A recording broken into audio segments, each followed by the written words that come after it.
Keontae. Latez. Preston. Kyrie. Ashley. My name is Jasmine Goff, and I'm going over an informative speech about maniac depression. About 5.6 million men and women are diagnosed with bipolar disorder, formerly known as maniac depression. According to the article by Brian Dunleavy, bipolar disorder is a mental condition that shifts a person's mood and energy level. According to the National Alliance on Mental Illness, it says the average age is 25 years old of a person with bipolar disorder. It is also common in teenagers, but it's less common in children. 80% of all bipolar cases are very severe. Signs and symptoms of bipolar disorder includes being extremely sleepy or undersleepy. You have been feeling up and down. You be more excited some days. You might be low some days.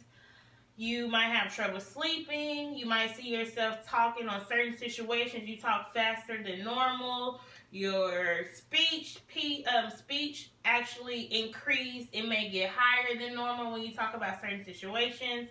It may be lower in others. It's two different kinds of signs and symptoms that they go by. So one will be called maniac.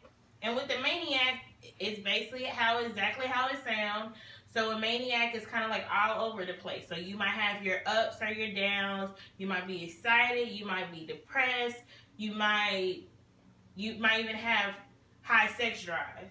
If you depressed, you be low. You always sleepy. You're not getting sleep. You always tossing and turning.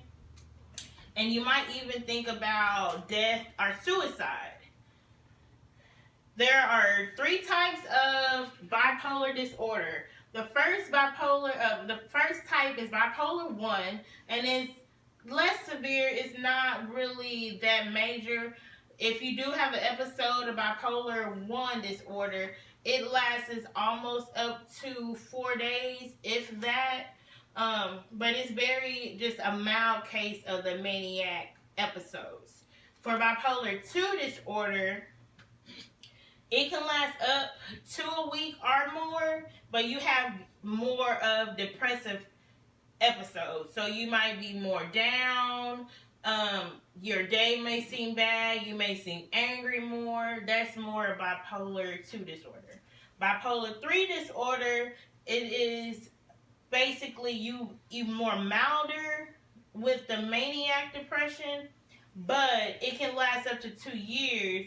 But it'll be less severe episodes, but you would still have both episodes of maniac episodes and depressive episodes.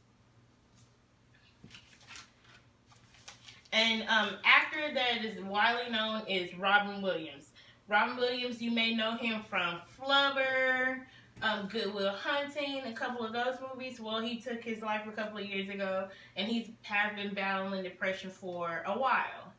And majority of his life, he's been dealing with that. He has made interviews that you could see where he has talked about his depression, and he has taken medicine, took therapy, but he ultimately killed himself by suicide.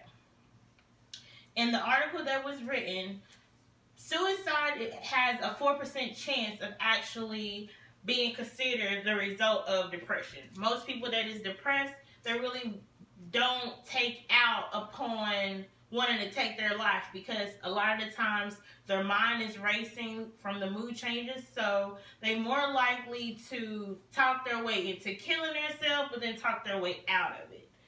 And so that is one thing that people want to put out there. Like, suicide is kind of like not as common. And I can tell you from experience, I have been diagnosed with maniac depression. I am bipolar, and I have had all of those symptoms and signs of being depressed, having ups, down, voice changing. I talk faster on certain situations. I talk slower on other situations. I have my days I get out of bed. I have my days that I stay in bed for days.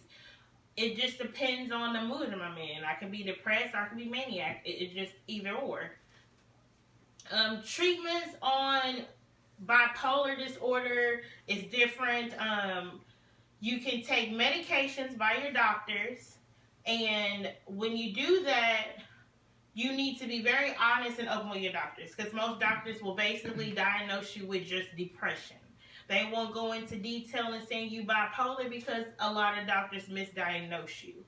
So they need to be very careful in your medical charts when they do diagnose you with being depressed, severe depressed, maniac depressed, because you have to take the right medicines. Taking the wrong medication can mess you up, and you can have a worse case of symptoms than you did before. And that leads up to people using drugs and alcohol to influence their lifestyles because of these issues. So treatment also includes talking to a therapist. When you talk to a therapist, it's kind of easier than somebody else that's listening to you, where you can talk to them and get a separate point of view about what's actually going on in your life.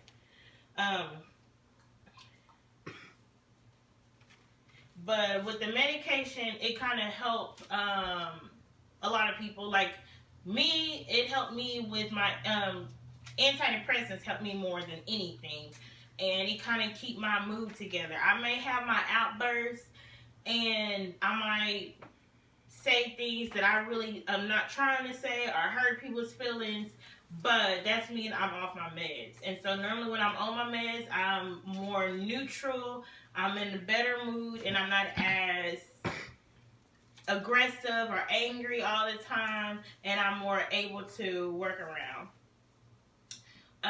If you have any questions, or you do want to know about what to do if you know someone that may be suffer from bipolar disorder, or you feel like you do, always talk to your own physician, your personal physician, and put it out there. Let them know some signs and symptoms. And if you're still unsure, go to a therapist and talk to them.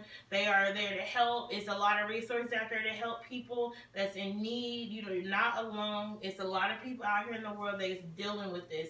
Almost 2.6% of our population suffer from this disorder. So you are not alone. And if you need anything, just reach out to people, because everyone is out there to help you. Thank you.